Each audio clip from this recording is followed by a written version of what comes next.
Welcome to Audiocrime. Ready to get spooked? Always. Today we're diving headfirst into one of those mysteries that just, well, it stays with you. Oh, I know the one. The Dyatlov Pass incident. Chilling. It's 1959, the Soviet Union. Deep winter in the Ural Mountains. A group of 10 experienced student skiers, led by this guy, Igor Dyatlov. They set out to conquer this peak. Mount Otorten. Right, which the local Mansi people called Never Go There. That should have been the first clue, right? No kidding. But ambition, right. These were serious adventurers. And tragically, they met a terrifying end. A terrifying and unexplained end. And that's what we're going to try and unpack today. We've got diaries, photos, reports, and even some, let's call them alternative theories. Some would say fringe. Exactly. And trust me, as we dig deeper, you're going to feel this creeping sense of dread.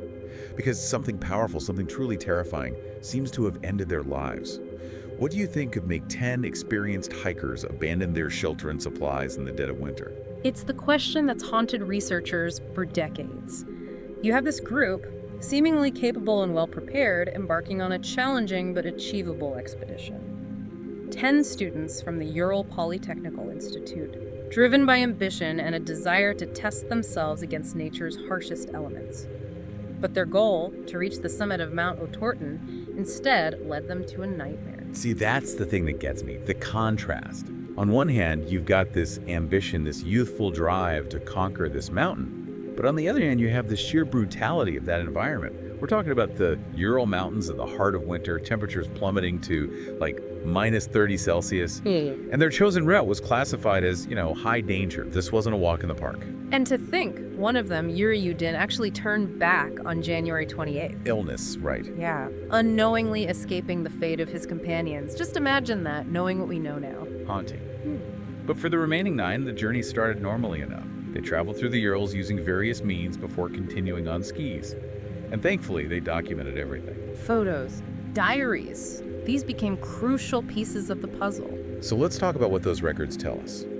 The photos, the diary entries, they paint a picture of a difficult journey, no doubt. Arduous terrain, heavy snowfall, bitter cold. But nothing out of the ordinary, at least initially. They reached the foot of Mount Otorten on February 1st, exhausted. Right. And instead of pushing on, they decided to set up camp on the slope. Makes sense, you're tired, you need rest. But in hindsight, that decision, that choice to camp on the slope, it placed them in a vulnerable position. And it set the stage for the horror that followed. Because then, silence.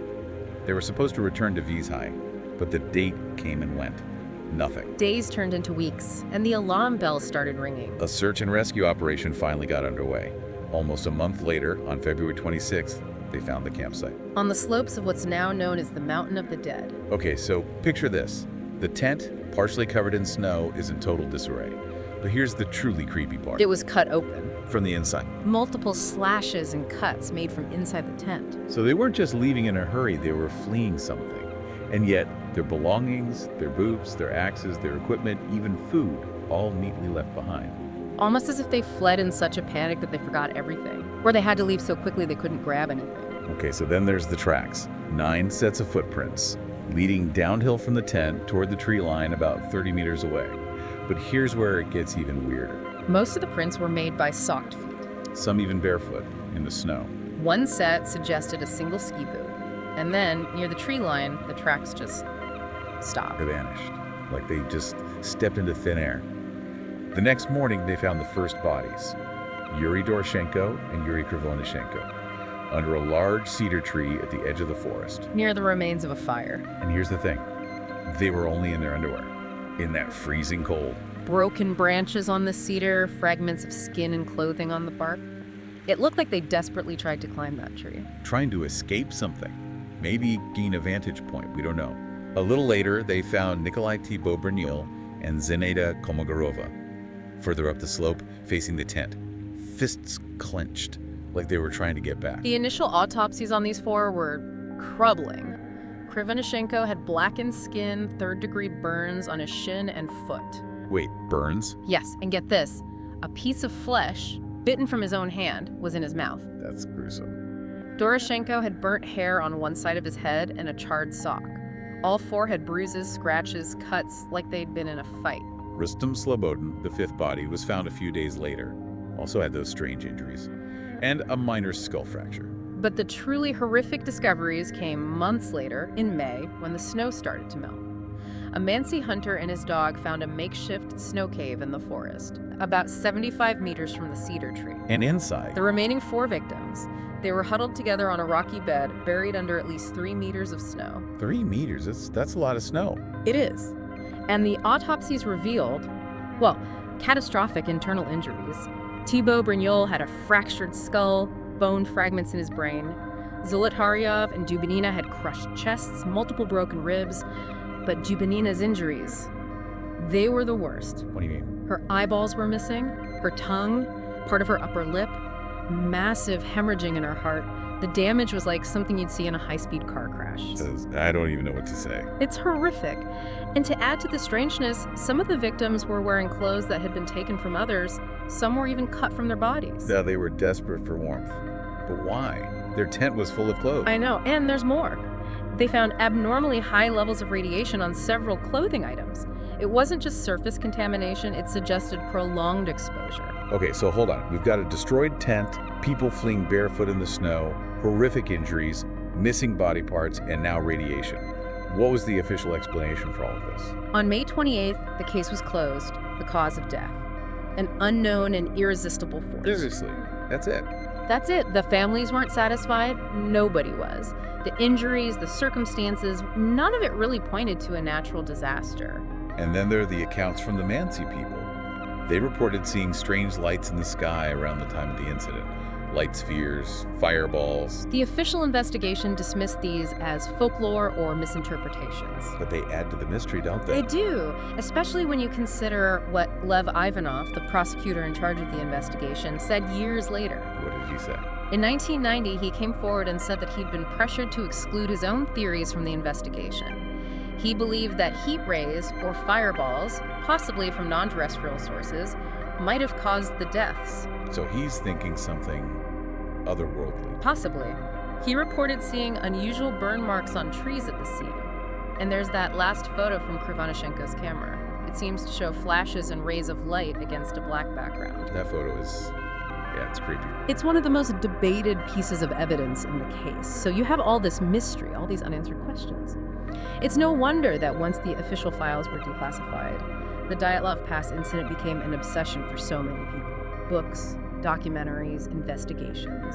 And then there's the Dyatlov Group Memorial Foundation, established in 2000 by the families and friends of the victims. They're dedicated to finding out the truth. They haven't given up. And over the years, all sorts of theories have emerged.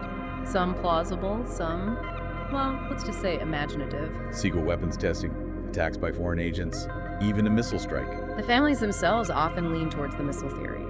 They felt it could explain the need to flee the tent, the exposure, and the possible cover-up. And remember that metal fragment found in 2008. The one the Foundation claims is part of a Soviet ballistic missile. Yes, it could explain the radiation, but it was never definitively linked to the incident. And Yuri Judin, the sole survivor, he weighed in too. In 2013, he said he believed his friends were murdered. He pointed to the brutality of Dubinina's injuries as evidence. He suggested she might have been targeted because she was outspoken. A targeted attack in the middle of the Ural Mountains. It sounds far-fetched, I know. But then you have Lev Okasov, a supervisor in the Prosecutor General's office. He also spoke out in 2013. He remembers being told to check the recovered items for radiation. Which is odd in itself, right? Why would they be looking for radiation? Exactly. When he asked his superiors why, they gave vague answers about weapons testing, and they ordered him to declare the deaths accidental. So, a potential cover-up. Possibly. Okasov said he'll never forget the grief and frustration of the victims' parents. They just wanted answers, and they were being stonewalled. It's heartbreaking. It is. So on the one hand, you have these theories about missiles, government cover-ups, even something extraterrestrial. But there's also a more conventional explanation that's been revisited in recent years, the avalanche theory. But didn't the initial investigation rule that out? They said the slope was too shallow for a major avalanche. They did. But this revisited theory suggests it wasn't a major avalanche, but a smaller, delayed slab avalanche. The idea is that when the group dug into the snow to erect their tent, they might have created a weak point in the snowpack. And sometime later, a slab of snow broke loose. collapse. Okay, so this slab of snow hits the tent, maybe causing some of the initial injuries, and the hikers panic and flee. Right. Disoriented in the darkness, they can't find their way back to the tent and head downhill toward the woods. They're terrified, thinking another avalanche could hit at any moment.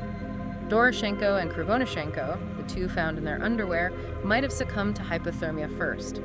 The burns could be from desperate attempts to light a fire.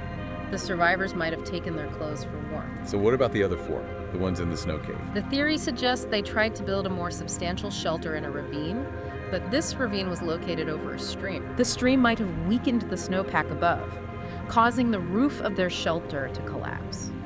The force of the collapse would have thrown them against the rocks at the bottom of the ravine, burying them under tons of snow.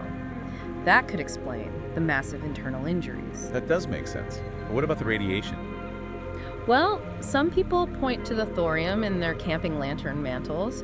And remember, this happened not long after the Kishtim disaster in 1957. The nuclear accident. Right. That released a lot of radiation into the area. Krivonashenko had actually worked at that facility, and another skier was from a contaminated town. So it's possible they were exposed to radiation before the expedition even began. Okay, but even with this avalanche theory, even with the possible explanations for the radiation, there's still this lingering feeling that something doesn't quite add up. The initial panic, the horrific injuries, the missing body parts, it's just strange. I agree. And remember, the families never accepted the official explanation. The Dyatlov Foundation is still pushing for a new investigation. They believe something else happened, something more sinister, possibly a cover-up of a weapons test gone wrong. So where does that leave us? We have a tent cut open from the inside, barefoot hikers fleeing into the freezing night, inexplicable injuries, missing body parts, radiation, streams lights in the sky, and an official explanation that's, well, unsatisfying, to say the least. The Dyatlov Pass incident remains one of the most enduring mysteries of the 20th century. It's a chilling reminder of the power of the unknown, a testament to the fragility of human life when faced with forces we don't understand. And it leaves us with so many questions. What really happened that night on the Mountain of the Dead? Was it a freak natural disaster, a military cover-up, or something even more unexplainable? We may never know for sure. But what do you think? We want to hear your theories. Leave a comment below. Let's try to unravel this mystery together. And if you're as captivated by these stories as we are, be sure to subscribe to the channel and give this video a like. We'll be back soon with another deep dive into the dark side of history. Until then, sleep tight.